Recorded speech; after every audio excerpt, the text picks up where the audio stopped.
Hello everyone, I'm Eric Smith and I'm doing something a little different right now.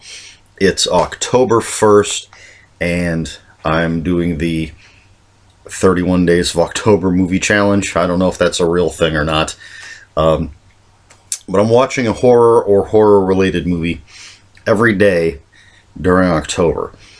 So I thought I'd do a quick little videos each day after I watch the movie. I have a very odd work schedule. I work from 10 at night till 7 in the morning.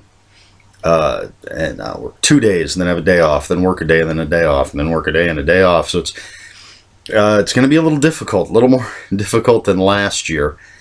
So I'm not sure exactly when I'll get to watch the movies, but I'm going to record these little videos immediately after so that I make sure I get it done. But they're going to get posted at weird times. Just to make sure they get posted.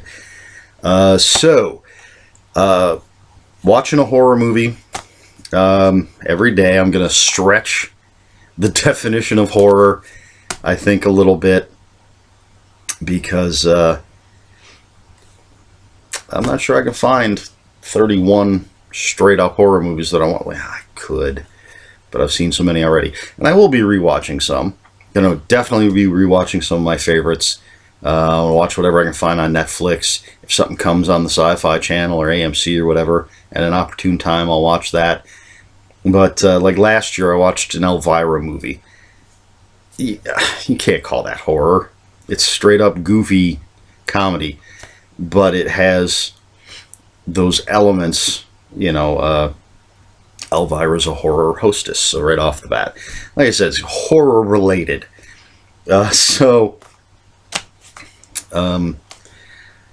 Not sure exactly what I'll be watching all month long, but I have watched the first movie for the month, and that was The Voices.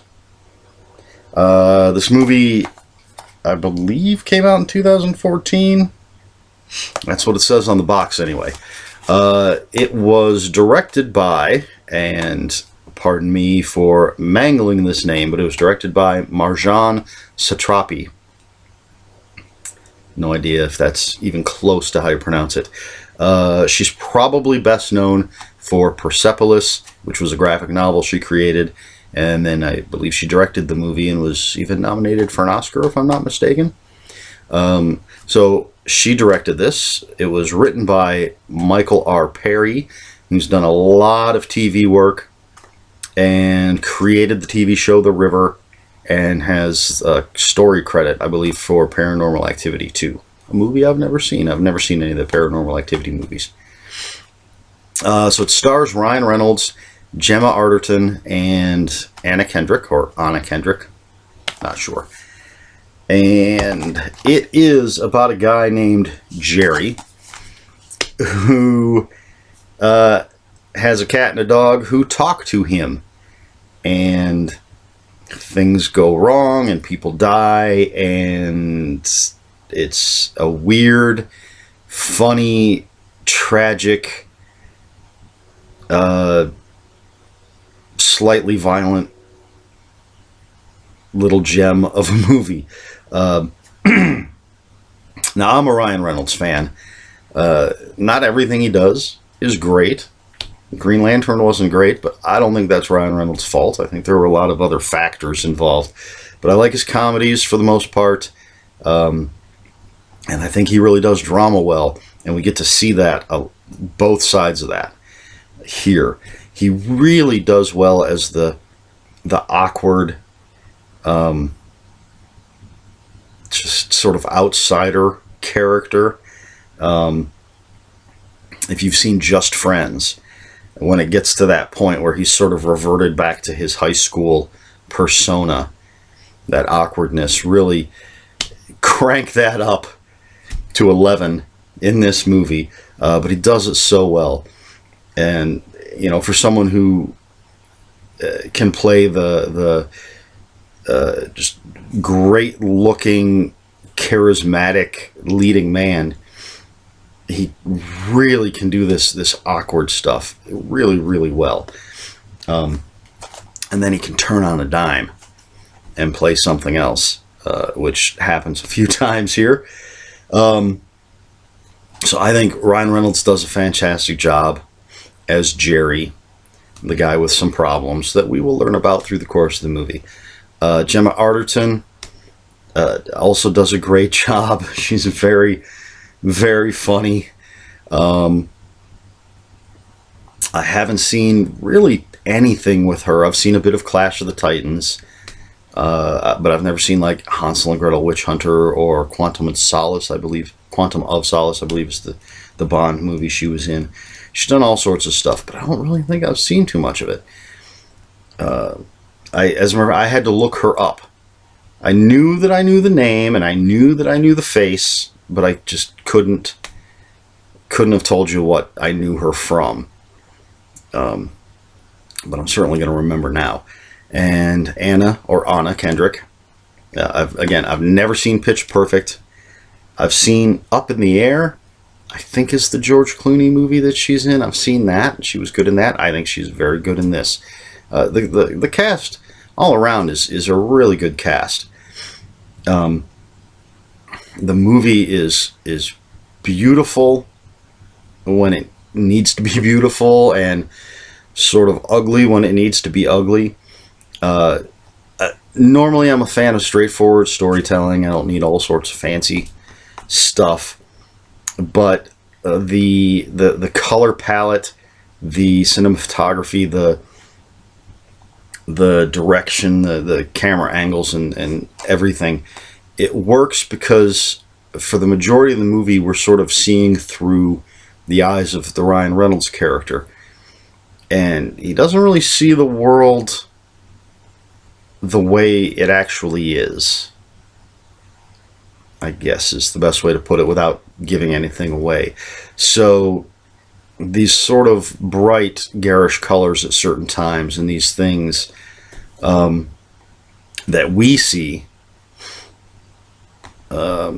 it works for this movie. It's not just there because the director's trying to be symbolic. It's there because that's what the character is seeing, if you get what I'm saying.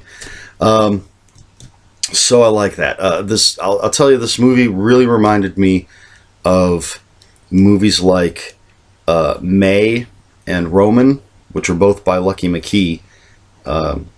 He wrote and directed May, it starred Angela Bettis, and then he wrote and starred in Roman, which was directed by Angela Bettis. But this movie had that same kind of feel as May and Roman.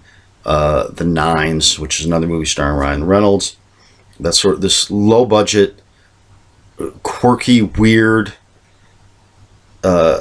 outsider kind of movie.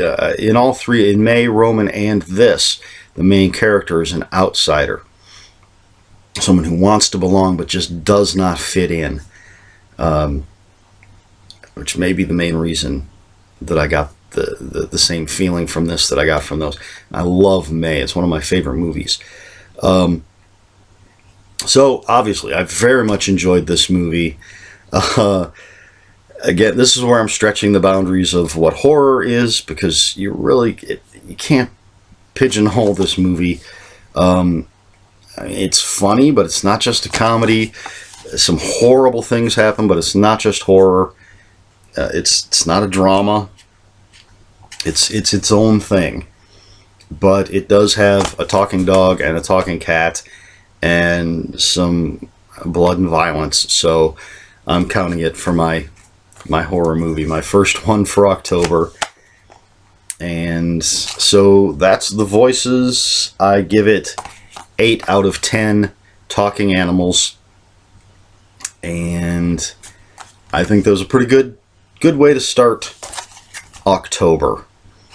So these are going to be really informal videos, like I said, relatively short compared to my book reviews. I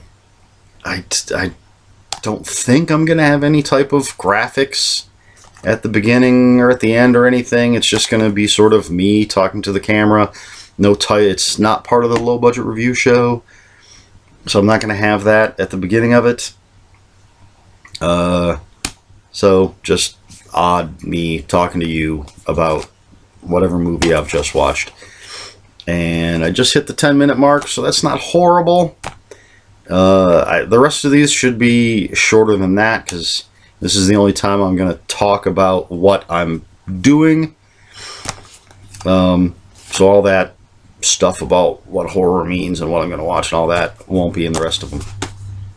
So anyway, that's it. October 1st. The Voices. Only 30 more movies to go. So I guess I'll see you tomorrow. Until next time, read more books.